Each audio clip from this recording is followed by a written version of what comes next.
HKZ, 9 novembre 2020. Je tiens tes mains froides dans le réfectoire vide. Il n'y a plus de mots pour traverser nos masques. Seuls nos yeux s'envoient quelques plis. Tu es venu à pied, tenu par l'aide-soignante. La semaine passée, tu n'avais pas quitté ton fauteuil.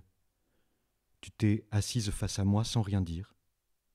Tu as mangé un croissant, dédaigné un verre de chocolat chaud, repoussé les miettes sur la table, ri quand c'était drôle, froncé les sourcils quand tu ne suivais plus, regardé ailleurs quelquefois. Et puis le silence m'a tendu tes mains.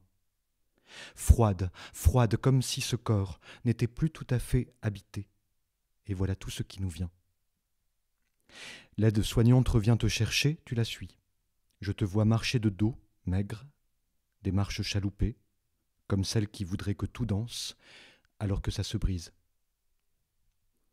Pourquoi j'étais si heureux de tenir tes mains dans les miennes, si avant de venir on m'avait dit « Elle ne te dira rien mais te tendra les mains », serais-je venu?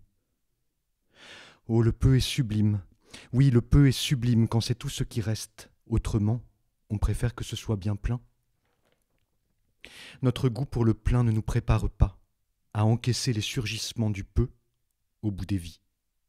Au bout des doigts, le froid, sublime et peu tout à la fois. Les surgissements du rien à l'infini.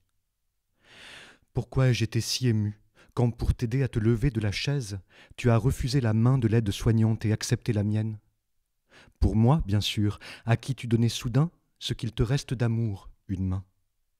Et pour l'aide-soignante aussi, qui s'occupe de toi plus souvent que moi. Tout ce que ces gens font sans rien savoir de ta vie passée, quand tout ce que je fais ne vaut que parce que je t'ai connu avant. Et les visiteurs disent aux aides-soignantes, un peu déçues, presque vexées, on ne la reconnaît plus, comme si c'était de leur faute, ou comme s'ils essayaient de la leur vendre. Elle vaut le coup, la vieille.